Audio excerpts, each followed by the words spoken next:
Hey, good afternoon to all of our market rebels and happy leap day. I was sitting here wondering, guys, what's going on with my calendar here? It's leap year. So we Yeah. got we squeezed in an extra coach's corner this month. Oh, man. Do we get paid more for that? I think we have to put in for more. I think we should. But the markets have been still they were looking a little dicey last week. I know a lot of people were concerned about them and now had some good, some of the inflation indicators coming in line and things kind of chugging along. So looking good. But Markets have definitely digested this oh, whole yeah. lack of, the Yep. whole 6 or 7 rate cuts for the year. Yep. I mean, rates are up, what, 30, maybe 32 or 33 basis points, and the market's up 5 or 6%. I know. So, yeah, Unbelievable. yeah, the markets have definitely figured it out.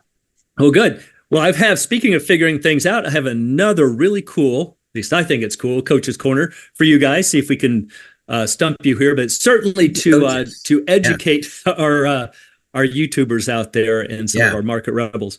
So the question that I have for you, let's start off with Chalk Talk. Now, again, for anybody who's new, this is a little thought question, something to kind of stew over here during the presentation, and then at the end we will address it if you haven't figured out by the end of the presentation on your own. So here's your question. You've decided to sell naked puts. Now we could do it with naked calls, but for this presentation, I'm going to focus on naked puts. Probably seems to be the bigger of the two if somebody's going to do naked options because we have this long-term upward bias to the market. And I know you guys probably get a lot of that from coaches, right? Or students saying, "Oh, I want to learn how to sell naked options." The funny part is you get a fair number of people that want to do the put, but you really don't get a bunch of people that say, teach me how to do The naked call. call. Yeah, because you do have. Somehow the puts become more attractive. Yep, because you do have technically a limited downside and they can use it as a way to get assigned. Yeah. But the thing that we're looking at here, the question we want to address, are you acting like an insurance company? And I've heard that a lot, and I want to throw it out to you. Do you guys hear that a lot? They'll say, I want to sell naked puts because I'm acting like an insurance company.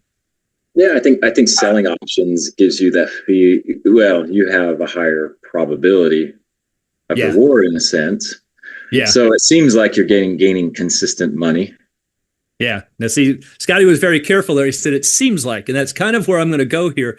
This is the premise that a lot of people start with when they're selling naked options. Again, we're just going to focus on naked puts.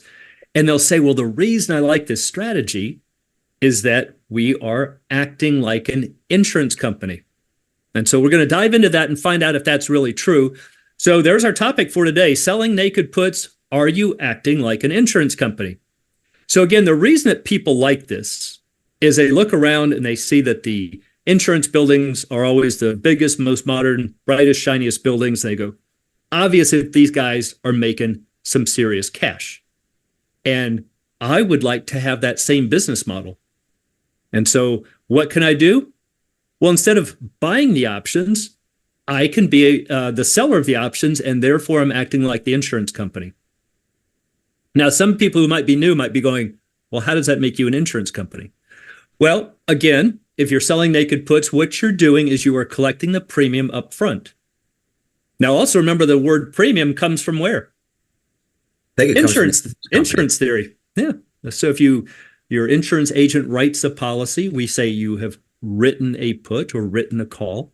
That's what it means to be the writer. And you collect the option price, which is called the premium up front. So you get that in your account up front. And in exchange for that, you have the potential obligation to pay out or to make good on the bet if, in this case, if the stock falls below the strike. And therefore, they look at just these two pieces of information and say, hey, that is just like an insurance company.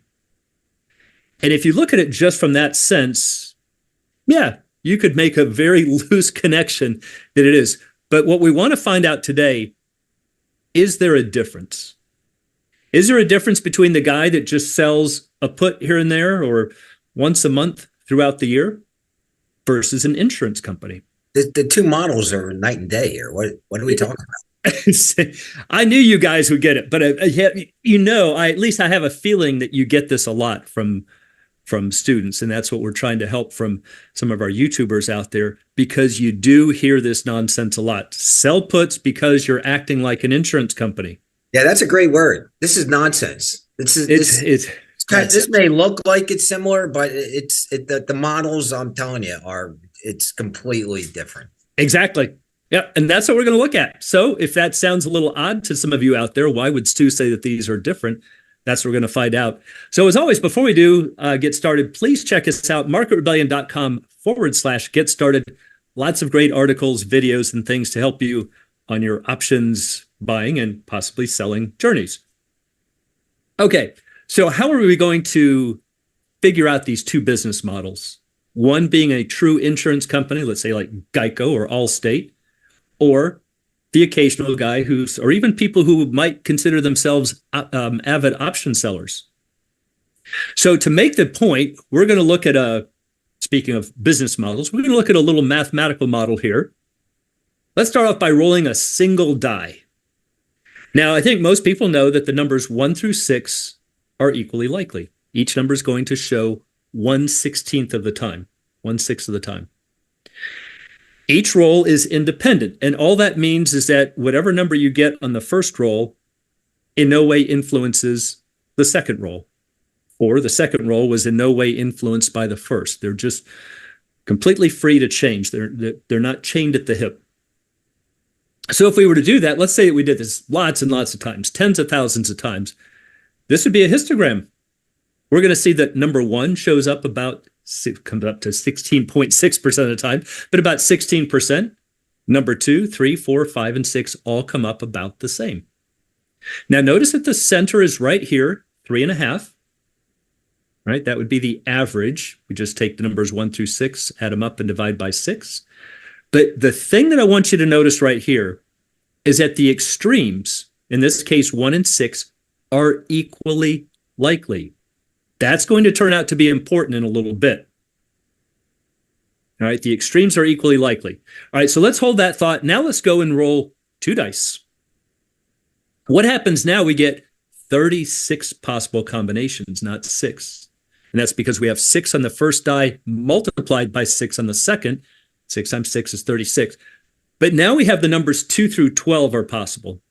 All right, so just to do a visual, sometimes people find that odd why we get so many combinations. If this is die number 1, 1 through 6, here's die number 2, 1 through 6.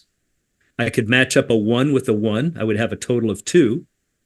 Or I could get a 1 on die number 1 and a 2 on die 3. That would be a 3, 4, 5, 6, 7. See, we can look at all these different combinations. The most common now is 7, which is double 3.5. So it might sound like all we've done is we've doubled things. Well, sort of, but look what else we've done. Look at the extremes, right? In the first case, we could get a 1 or a 6 were the extremes. Now the extremes, we can get 2 1s or we can get 2 6s, but they're becoming less likely. There's only 2 ways out of 36 or 1 out of 18 that we can get these extremes. So now if we were to graph this, or if you want to try this at home, roll 2 dice, keep tabs on it and plot it, and you're going to get something that looks like this. Or think about a craps table and why they call 7 out. I mean, where did 7 out from? Why isn't it 5? Or yeah, it's funny how the casinos seem to do that, right? It's not an accident, but, it's not an accident at all. It's never an accident in a casino. Nope. Those odds are always built, at least to some degree, against you. All right, now the center again is 7. That's just 2 times 3.5. But look at the wings. Look at how small those things got. Before, remember we had 1 and 6, those bars were equally likely? See, what's happening is that the wings are getting pushed down. Yeah. See, it's what Bill's saying is it's not an equal opportunity offender here. It's not an equal opportunity offender. And that, again, is going to turn out to be important. All right, so now we've looked at rolling 1 die versus rolling 2. Let's look at the numbers. What's our minimum down here, guys? 2. Maximum's 12. So now let's ask another question. Is there another way that I could roll 2 through 12? Maybe without using 2 dice. Well, one thing we could do, what we might think is kind of a clever scheme, is to roll 1 die and just multiply by 2. Yeah.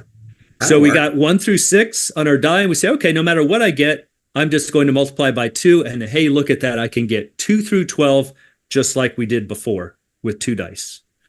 Not really. It sounds like it. I have a question. Absolutely. What does the second dice have to do with the first dice? What does the second roll have to do with the first roll? In this case, aren't they independent? In this case, they're perfectly dependent. So if you roll 1 die and you multiply it 2 times 2, this is what you're going to get, as opposed to rolling 2 dice. You can get 2. You can get 2 through 12, but you can also get 3, 4. You can get all the odd numbers, which we'll talk about in a moment. But we're just showing that you can still get 2 through 12. So the probabilities of each one, the different ways, are completely different. Exactly. And there we go. The numbers 2 through 12 are now equally likely. See, it appears that we've done the same thing. The second die is now perfectly correlated with the first. It's now joined at the hip. And that was not true when we rolled 2.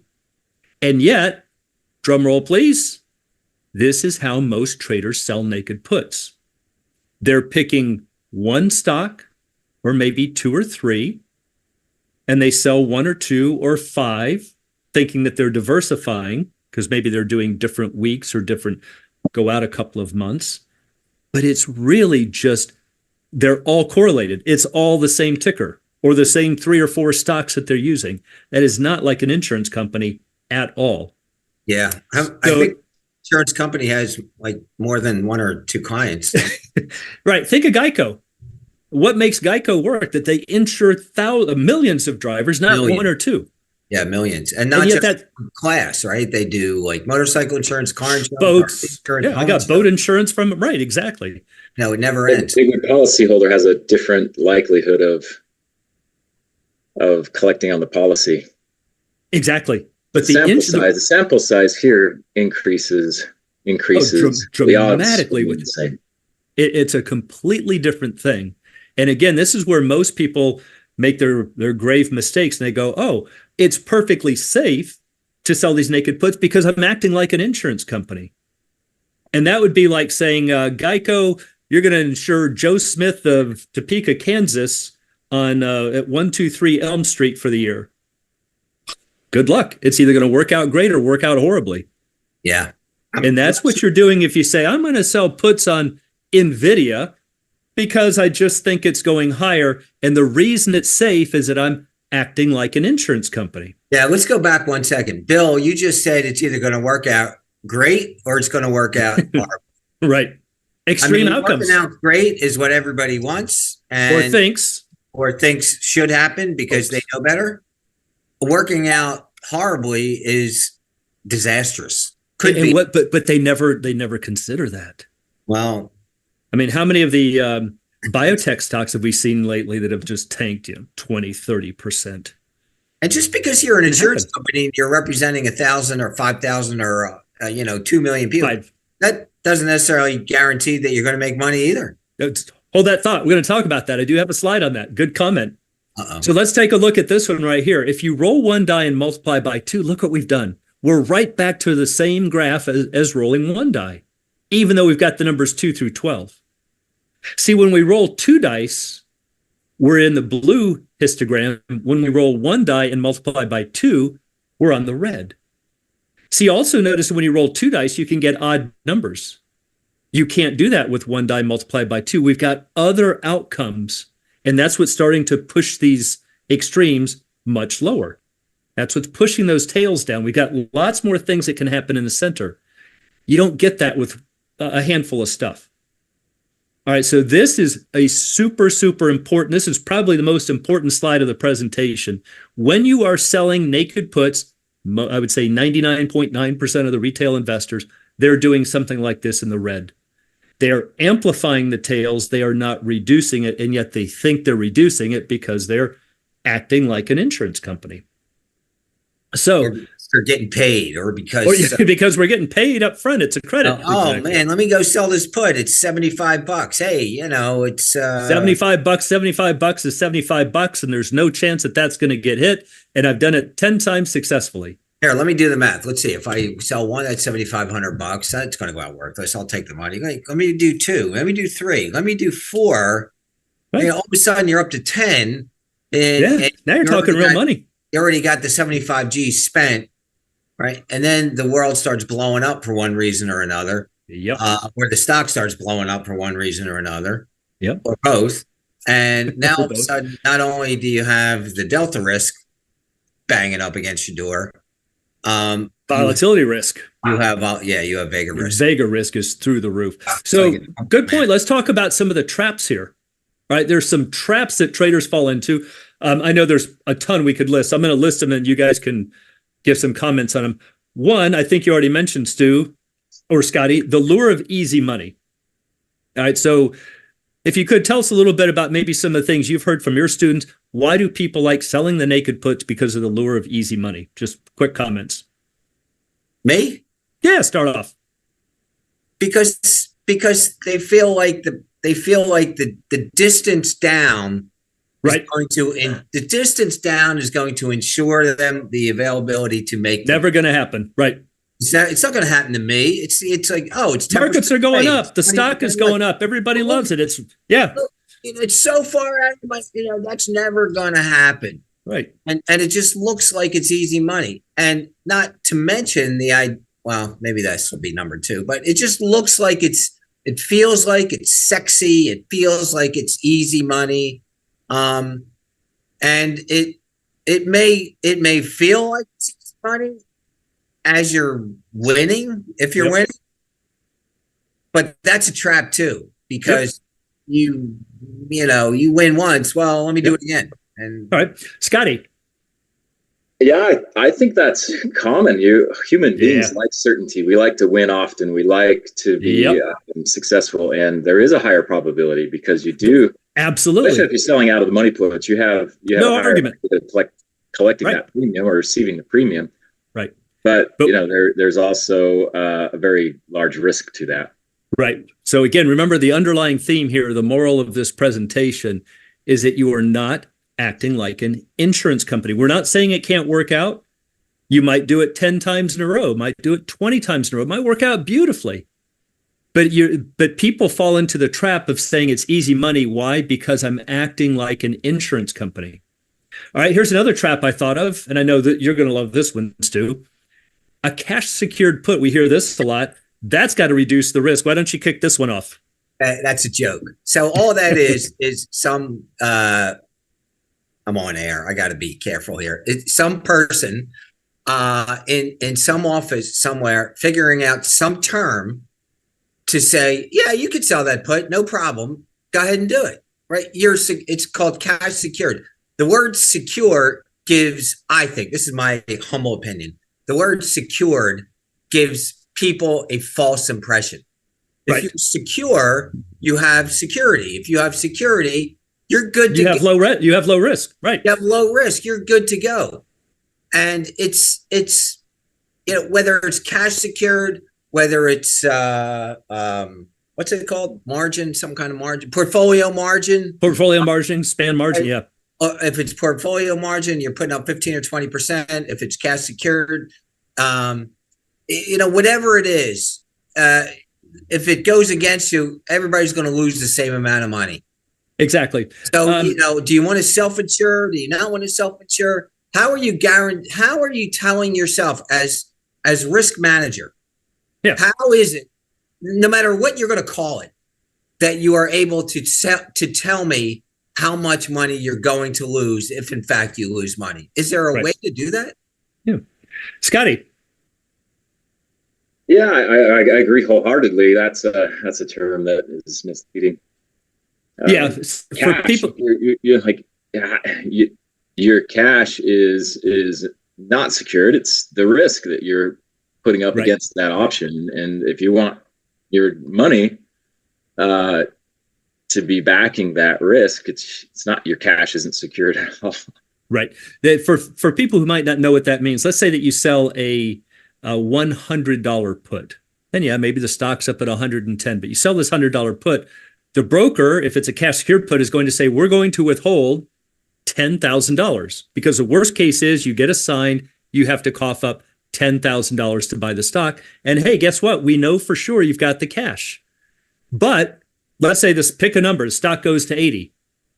Whether you're on margin, Stu, and Scotty's on portfolio margin, and somebody else is on cash secured put, the loss is exactly the same. It's all the same money. It's all the same money. It's just all a question your money. Right. Let's talk a little bit about overconfidence bias. Another trap. We've kind of touched on it.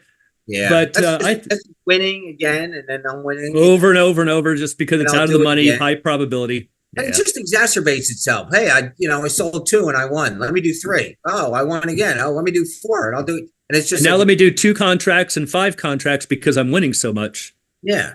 Right. Yeah. We just start multiplying it. More of easy money and, risk of repeated exposure. So this is another one that people overlook, is that, yes, you might get away with it 1 or 2 or 20 times. But if you keep doing it, right, if you keep flipping a coin, you will eventually get 10 heads in a row, roughly after 1,024 tries. You will eventually get 20 in a row. This is not, if you do it. This is not a lecture on why you shouldn't do this. That is not. No. This is about you being able to say, this is what I'm willing to put at risk, to understand the risk profile, the P&L profile, and to understand, maybe this is exactly what it is, to understand that the insurance company has a model of how to make money. Right. And if you're selling a put or a call in an effort to replicate that model, the two models are completely different. Yeah, they're not right. They being the insurance company, have dispersed. Anybody ever heard that word? Dispersion. Dispersed their risk over multiple clients, asset classes, terms, all kinds of different things. Even with cash that they've taken in for the premium. Sure. But the fixed income markets. Invest it. Sure. It's diversified to the penny. Yep. And so even that sometimes doesn't even work, but it's not the same thing. It's the opposite of, they're trying to make those probability of those wings equal. Whereas when somebody goes in and sells that put in NVIDIA a year out for $75, thinking it's easy money, they've actually exacerbated to the nth degree the amount of risk. If the markets go down, not only did your portfolio go down, but those naked puts went down too. That's the whole. You're exacerbating the tails. Now, speaking of, and I know you mentioned about this earlier, Stu, risk of repeated exposure. Take a look at this down here in Florida. Insurance companies can't possibly go bankrupt, can they? Yes, they can. I remember when in 2005 we had 5 that came off the coast of Texas, almost 5 consecutive weekends. I think it was 5 out of 6. Got absolutely slammed. Hurricanes, I remember that. And knocked a bunch of them out. Yeah. So that's what can also happen when you're doing these naked puts. You've built up lots of confidence and you get that one event where everything is chained at the hip. And then you're going, oh, I didn't know this could happen. That hurricane thing that Bill just talked about, that's the tail. Oh, that's totally the tail. That's the low probability. That's the tail. That's what you say won't happen. I'm willing to take the risk. Or when everything becomes completely correlated. So everything went down. Well, yeah,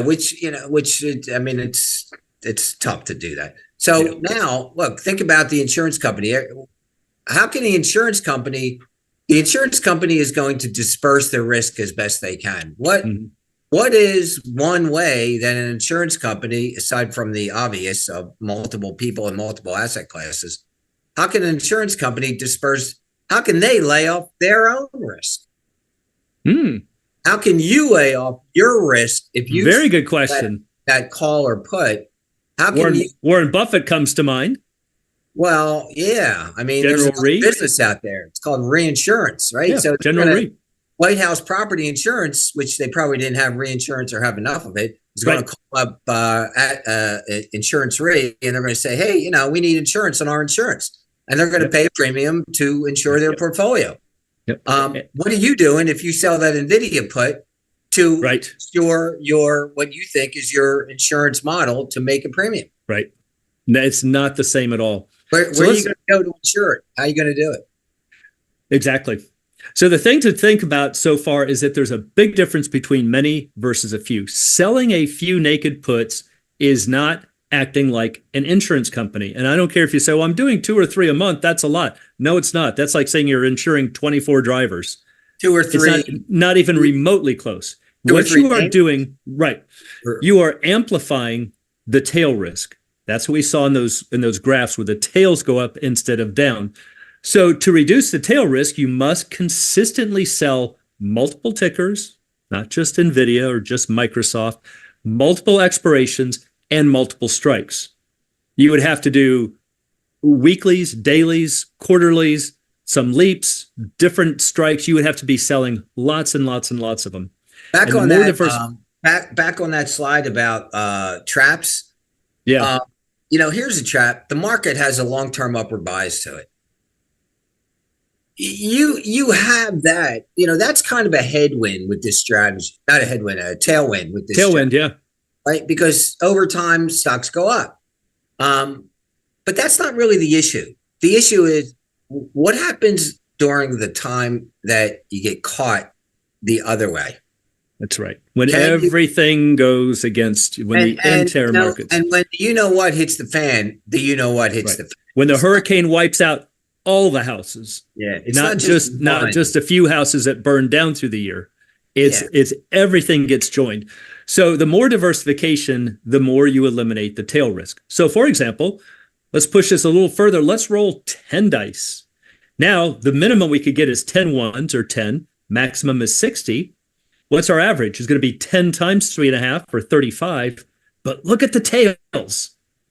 Look at those things. Look at these extremes. How likely is it that we're going to get 10? Not very. I mean, we are like so far away from the extremes. Yeah. And even if you come down here to 25, you're below 1%. Or actually, I'm sorry, at 25, you're about 1.5%. Now, what if we roll 20 dice? Look at the extremes now. Now the minimum's 20, maximum's 120. Look at those tails. They're non-existent. If you roll 1,000 dice, which by insurance standards isn't at all a lot, but take a look at the graph. See, this is not what you're doing when you are selling an occasional put. You're actually amplifying these extremes. Now, again, as Stu said, that doesn't mean it's a bad strategy. We are not necessarily knocking it. No, we're not here to tell you it's good, bad, or indifferent. We're just here to try to get you to understand what you're up against. You're not. Don't do it because you've heard somebody tell you it's the ultimate strategy because you're acting like the insurance company. You're not.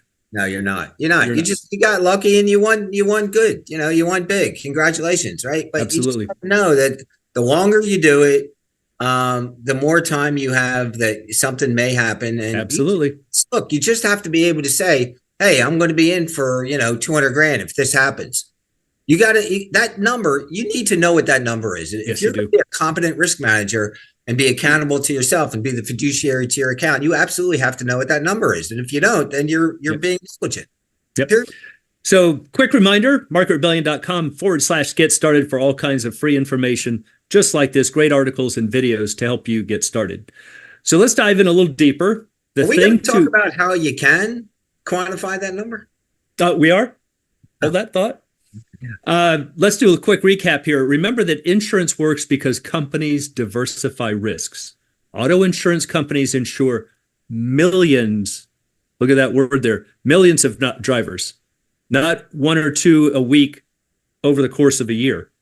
And yet that's what you're doing with the most people for the naked puts. So to act as an insurance company, you'd need to sell puts on thousands of tickers, expirations, and strikes. And remember, that's what most people are not doing, which means you are amplifying the tail risk.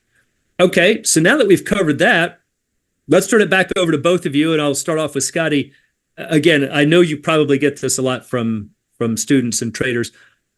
What would be, if somebody comes to you and says, I want to sell naked puts, what's something that you might steer them into doing instead? I see it all the time. And number one, if you are going to, what I tell them, if you are going to sell naked, make sure you know the worst potential outcome, model that, know exactly what your risk is. No surprises. But I can tell you from experience that when that happens, very few people can handle that stress, and they end up making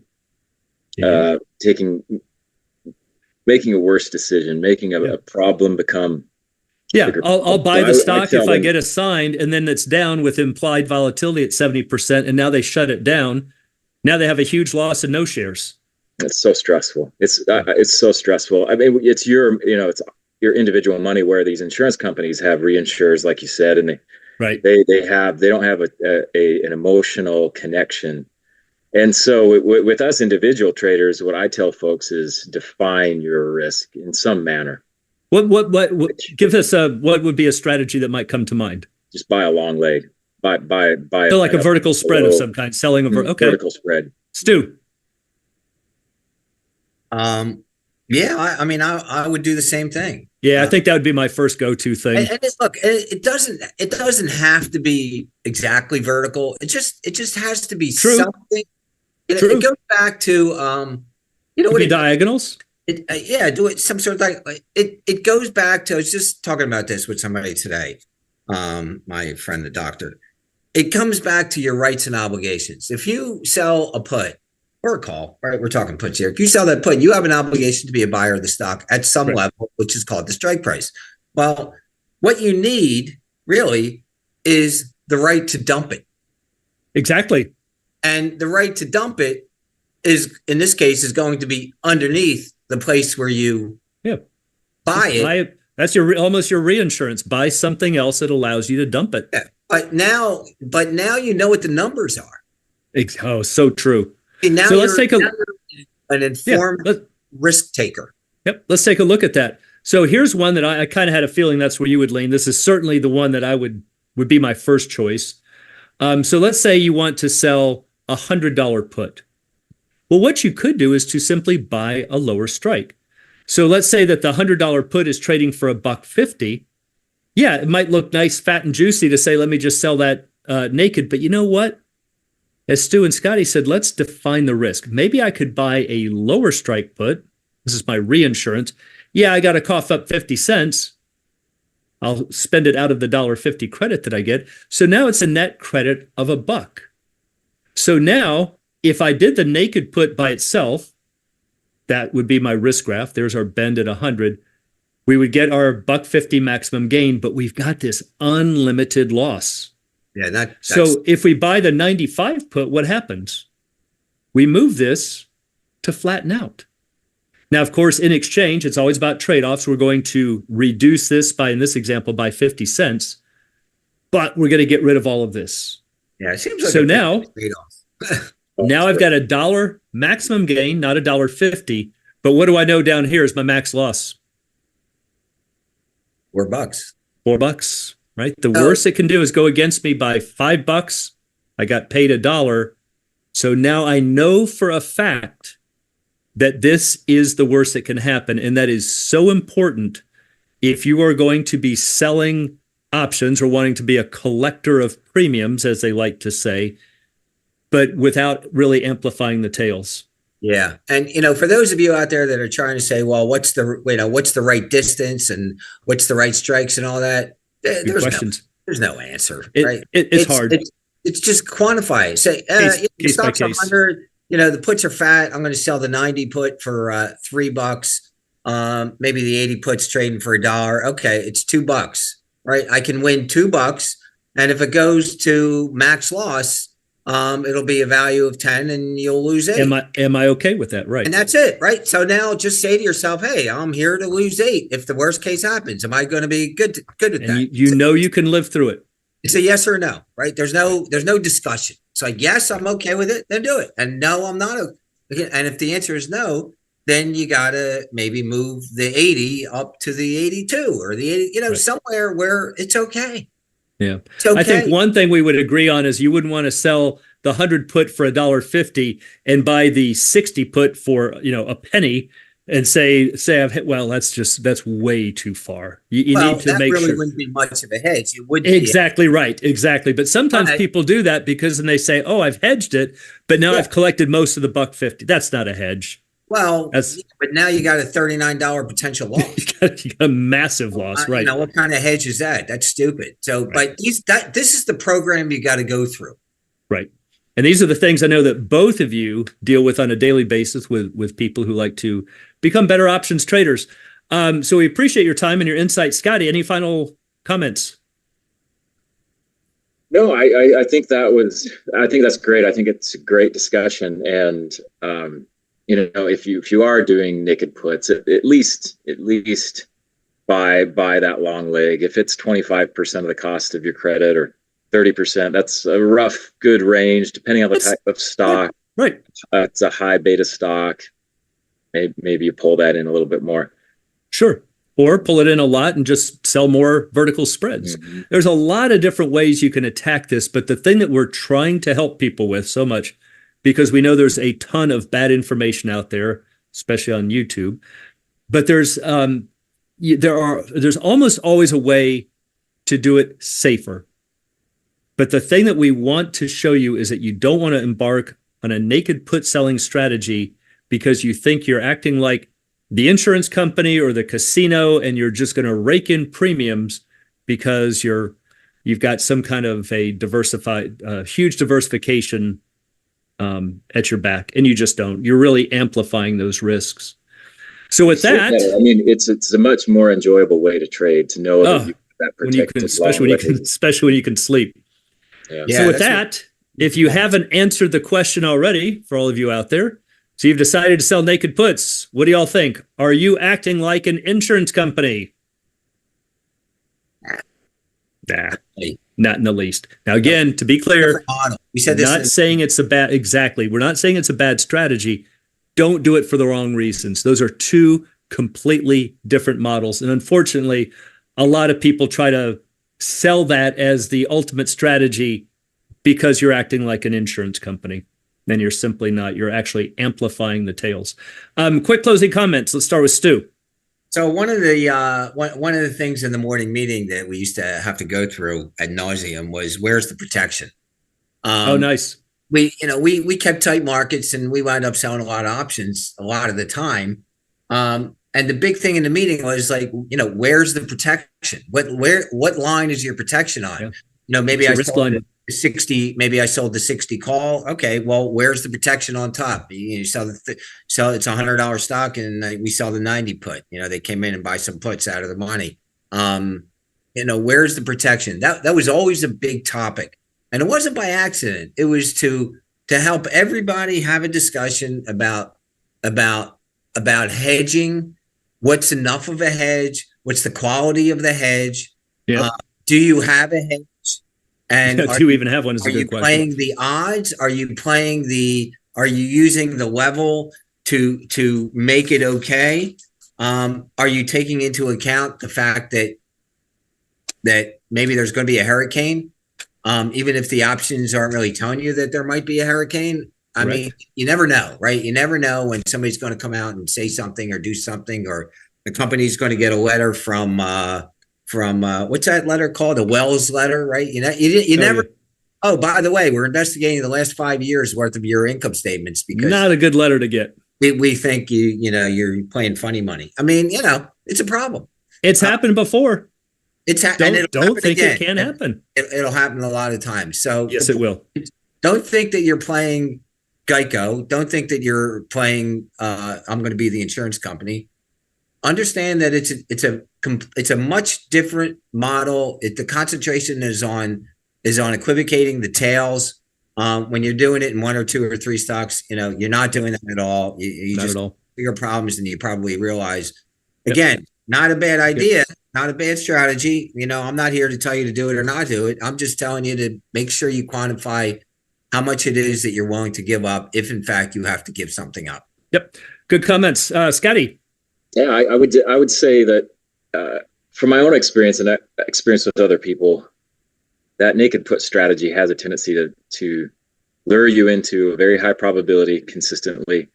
But there's other ways and much better ways to collect premium and still have a more balanced return on risk reward profile. Totally agree. So we hope that makes sense. If not, you know where to go.